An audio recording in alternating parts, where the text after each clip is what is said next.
الرحیم الحمدللہ رب العالمین والصلاة والسلام علی سید الانبیاء والمرسلین سیدنا و نبینا و مولانا محمد وعلی آلہ و اصحابہ اجمعین، اما بعد۔ محترم علماء کرام، ائمہ مساجد، ذمہ داران جماعت، ہمارے دینی بھائیوں اور عزیز بچوں، آج کا جو پروگرام آپ کے سامنے آیا اس کے دو حصے تھے۔ ایک عقیدے سے متعلق جو بچوں اور بچیوں کے درمیان مسابقے کرائے گئے ہیں، ان میں کامیاب ہونے والے بچوں کو انعامات سے نوازا گیا، اور دوسرے شعلہ پور کی مجلس تحفظ ختم النبوت کی کارگزاری آپ کے سامنے پیش کی گئی ہے۔ دونوں کی بنیاد ایک ہے، عقیدے کی حفاظت۔ میرے بھائیوں، اسلام کے احکام میں علماء کرام نے 4 عنوانات دیے ہیں: عقائد، عبادات، معاملات اور معاشرت۔ عقیدہ ہمارا کیا ہو، اس کا تعلق ایمان سے ہے۔ پھر عبادات ہیں، جن میں اہم عبادتیں 4 ہیں: نماز، روزہ، حج، زکوٰۃ۔ لیکن عبادت نام ہے اللہ کے ہر حکم کو ماننے کا، اس لیے عبادت صرف ان 4 تک محدود نہیں ہے۔ پھر معاملات آتے ہیں، انسانی ضرورت کو پورا کرنے کے لیے خرید فروخت، تجارت، نکاح، طلاق وغیرہ کی ضرورتیں پیش آتی ہیں، یہ معاملات کہلاتے ہیں۔ اور اس کے علاوہ معاشرت ہے، باہمی زندگی گزارنے کے لیے میاں بیوی کے تعلقات، بھائی بہنوں کے تعلقات، باپ بیٹے کے تعلقات، ایک دوسرے کے حقوق، پڑوسیوں کے حقوق وغیرہ۔ ان سب کے اندر سب سے اہم معاملہ ہے عقائد کا۔ عقیدہ اگر درست ہے تو اعمال قابل قبول ہوں گے، اور اگر عقیدے کے اندر کوئی بھی کھوٹ ہے تو ساری زندگی کی عبادت اور ساری محنت اکارت ہو جائے گی۔ اسی لیے قرآن پاک میں جہاں بھی اللہ تعالیٰ نے کامیابی کے نسخے بیان فرمائے ہیں، ہر جگہ ان الذین آمنوا وعملوا الصالحات، الا الذین آمنوا وعملوا الصالحات فمن يعمل من الصالحات وهو مؤمن فلا كفران لسعيه۔ جو جہاں جہاں بھی تذکرہ کیا گیا ہے، اعمال صالحہ کے ساتھ ایمان کو ضروری قرار دیا گیا ہے، یعنی عقیدہ ہمارا درست ہے۔ آج جس عقیدے کا تذکرہ ہو رہا ہے، حضرت نبی کریم صلی اللہ تعالی علیہ وسلم کو صرف اللہ کا رسول مان لینا یہ کافی نہیں ہے۔ اللہ کے آخری رسول ہیں۔ آپ کے بعد کسی بھی قسم کی رسالت اور نبوت کا دروازہ بند ہو چکا ہے۔ ذلی، بروزی، کسی بھی طرح کی جو بھی عنوان دے، قادیانی یا جھوٹے مدعیان نبوت، مطلق دروازہ بند کیا جا چکا ہے۔ رسول اللہ صلی اللہ علیہ وسلم نے فرمایا، انا خاتم النبیین، میں تمام نبیوں کا خاتم، لا نبی بعدی، میرے بعد کوئی نبی نہیں ہے۔ ایمان کس کا نام ہے؟ آپ جانتے ہیں، لا الہ الا اللہ محمد الرسول اللہ، اس کے پڑھنے کا نام ایمان ہے۔ کلمہ شہادت میں کہتے ہیں اشہد ان لا الہ الا اللہ و اشہد ان محمد عبدہ و رسولہ۔ پہلے ٹکڑے میں یہ گواہی دی جاتی کہ اللہ کے علاوہ کوئی معبود نہیں ہے۔ جس طریقے سے اللہ تعالیٰ کی الوہیت میں، اس کے معبود ہونے میں کسی طرح کی کوئی شرکت قابل قبول نہیں ہے۔ اللہ الہ ہے، معبود ہے، برحق ہے۔ اس کی خدائی کے اندر ذرہ برابر کہیں سے بھی اگر نقص ہوگا ہمارے عقیدے میں، ایمان چلا جائے گا۔ اسی طرح کلمہ کا جو دوسرا جزء محمد الرسول اللہ، اس کا معنی صرف یہ نہیں کہ ہم محمد صلی اللہ علیہ وسلم کو اللہ کا رسول مانتے ہیں، بلکہ اس کا معنی یہ ہے کہ رسول اللہ صلی اللہ علیہ وسلم کو ہم اللہ کا آخری اور خاتم رسول مانتے ہیں۔ کیوں؟ اس لیے کہ ایمان کی تعریف یہ کی گئی ہے التصدیق بما جاء بہ النبی صلی اللہ علیہ وسلم. ایمان نام ہے ان چیزوں کی تصدیق کرنے کا جن کو لے کر نبی کریم صلی اللہ علیہ وسلم تشریف لائے ہیں. جس بات کے بارے میں معلوم ہو جائے کہ یہ نبی کریم صلی اللہ علیہ وسلم کا ارشاد ہے یا آپ کے ذریعے اللہ نے یہ بات ہم تک پہنچائی ہے، اس کو ماننا ضروری ہے. قرآن آپ کے ذریعے آیا، اس کے ایک ایک حرف پر ایمان لانا ضروری ہے. ایک آیت کا بھی انکار کرے گا ایمان سے خارج ہو جائے گا. نماز آپ کے ذریعے ملی ہے، ایک نماز کی ایک رکعت کا اگر کوئی انکار کر دے گا، اس کو حکم الہی ماننے سے انکار کر دے گا، ایمان سے خارج ہو جائے گا. رمضان کے ایک مہینے کے روزے فرض کیے گئے، کوئی اگر یہ کہے کہ میں 10 دن کا روزہ فرض مانتا ہوں باقی نہیں مانتا، ایمان سے خارج ہو جائے گا. بات سمجھ میں آ رہی ہے آپ کو؟ آپ کی ایک ایک بات کو ماننا ضروری ہے. جب آپ فرماتے انا خاتم النبیین لا نبی بعدی، یہ بھی تو آپ ہی کا ارشاد ہے. کوئی لاکھ مرتبہ کلمہ پڑھتا رہے، لا الہ الا اللہ محمد رسول اللہ پڑھتا رہے، لیکن نبی کریم صلی اللہ علیہ وسلم کے بعد نبوت کا دروازہ کھلا ہوا مانے، وہ آپ کے فرمان کو جھوٹا کہہ رہا ہے. ایک بات کی تکذیب کرنے والا ایمان سے خارج ہے. آپ فرماتے کہ میں آخری نبی ہوں، میرے بعد کوئی نبی نہیں آئے گا، اور کوئی کہتا ہے کہ میں یا فلاں اللہ کا نبی ہے اور اس کی نبوت کا اعلان کرتا ہے، تو وہ نبی کریم صلی اللہ علیہ وسلم کی تصدیق کرنے والا نہیں ہے، وہ تکذیب کرنے والا ہے، اور اس کا ایمان محمد رسول اللہ کے اوپر نہیں ہے.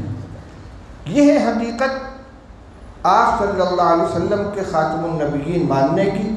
لہذا جتنی زندگی بھر کی محنت ہے، آپ نمازیں پڑھتے ہیں، روزہ رکھتے ہیں، دین کے کام کرتے ہیں، قربانیاں دیتے ہیں، سب کے ساتھ اگر ایمان میں ذرا سا بھی خلل پڑ گیا تو سارے کے سارے اعمال بیکار ہو جائیں گے. اسی لیے عقیدے کو سب سے زیادہ اہمیت دی گئی ہے. اور دیکھیے فتنے دو طرح کے ہوتے ہیں، کچھ اعمال کے ہوتے ہیں، کچھ عقیدے کے ہوتے ہیں. اعمال کے اندر جو خرابی ہوتی ہے اس کا اثر یہ ہے کہ اگر اصلاح نہیں ہوئی تو آدمی گناہ گار ہوگا. ہو سکتا ہے کہ اللہ تعالیٰ اپنے فضل و کرم سے معاف فرما دے، یا زیادہ سے زیادہ آخرت کے اندر اپنے عمل کی سزا بھگتنے کے بعد ایمان کی برکت سے وہ آخر میں جنت میں چلا جائے. لیکن اگر عقیدہ خراب ہے، ایمان متاثر ہو گیا ہے، زخمی ہو گیا ہے، ناکارہ ہو گیا ہے، تو پوری زندگی کی عبادت جو ہے وہ ختم ہو جائے گی اور اللہ تعالیٰ کے مقابل قبول نہیں ہوگی. دوسرا فتنہ جو عقیدے کا ہے، یہ ایسا فتنہ ہے کہ شیطان اسی کے اوپر چوٹ مارتا ہے، اسی کو زخمی کرنے کی کوشش کرتا ہے. آپ دیکھیں گے آپ کے علاقے میں بھی شکیلی ہیں، آپ ان کی شکل دیکھ لیجئے، بظاہر وہ آپ سے زیادہ دیندار نظر آئیں گے، کسی کا پاجامہ ٹخنے سے نیچے نہیں ہوگا، مسجد میں صف اول کے اندر نظر آئیں گے، نماز کا اہتمام کرتے نظر آئیں گے، لیکن ایمان ان کا رخصت ہو چکا ہے. اس لیے کہ رسول اللہ صلی اللہ علیہ وسلم کے فرمان کے وہ انکار کرنے والے ہیں. حضرت عیسیٰ علیہ السلام اور حضرت مہدی علیہ السلام کے بارے میں حضرت نبی کریم صلی اللہ علیہ وسلم نے جو پیشین گوئیاں کی ہیں، جو ارشادات فرمائے ہیں، ان کے رخ کو پھیر کر ان کے غلط معنی بیان کر کے اور اپنے آپ کو ان کا مصداق قرار دے رہے ہیں. یہ بھی ختم نبوت کے انکاری کا ایک شعبہ ہے. ابھی چند فتنوں کا تذکرہ آپ کے سامنے آیا، شکیلیت ہے، قادیانیت ہے، گوہر شاہی ہے، صدیق دیندار یا کیا دوسرا نام کیا اس کا چنبشیشور ہے. یہ سارے کے سارے فتنے ایمان کے اوپر زد ڈالنے والے ہیں. اور یہ جو ہماری مجلس تحفظ ختم نبوت ہے، اس کا کام صرف قادیانیت کا مقابلہ کرنا نہیں ہے، بلکہ حضرت نبی کریم صلی اللہ علیہ وسلم کی شان عالی اور آپ کے ختم نبوت کی شان پر زد پڑنے والے جتنے بھی فتنے ہیں ان سب کا تعاقب کرنا یہ ذمہ داری ہے. اب اس کے لیے ہمیں کیا کرنا ہے؟ ایک تو ہے عقیدے کا جاننا.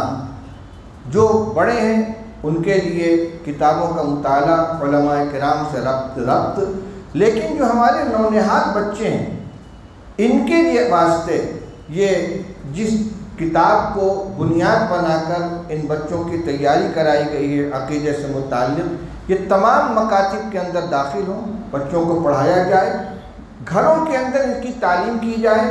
جس طرح بہت سی دینی کتابیں گھروں کے اندر پڑھی جاتی ہیں، گھر میں مستورات میں بچوں میں بیٹھ کر ایک ایک سبق سنایا جائے، اور صرف سنانے کے طور پر نہیں بلکہ ان کو یاد کرایا جائے، ذہن نشین کرایا جائے، تاکہ یہ بنیاد مضبوط ہو۔ عقیدے کی مضبوطی بنیاد کی مضبوطی ہے۔ اسی طرح کوئی بچہ ہمارا ناخواندہ نہ رہ جائے۔ بنیادی دینی تعلیم دلانا والدین کی ذمہ داری ہے۔ مکاتب کا قیام، جہاں مکتب قائم ہیں ان کے نظام کو درست رکھنا، ان کو برقرار رکھنا، ان کو قوت پہنچانا، اور جن علاقوں کے اندر مکاتب نہیں ہیں وہاں مکاتب کو قائم کرنا، معلمین کو معقول تنخواہیں دینا، بچوں کو تیار کر کے وقت سے مکتب کے اندر بھیجنا، ان کی حاضری کا اہتمام کرنا، ان کی کارگزاری کا جائزہ لینا، اور ذمہ دار لوگوں کو اس کا خیال رکھنا کہ وہاں نصاب تعلیم کیا ہے، پڑھایا کیا جاتا ہے، قرآن، دینیات، اردو زبان، اور اس کے ساتھ عقیدے سے متعلق جو رسالے ہیں ان کو پڑھایا جائے۔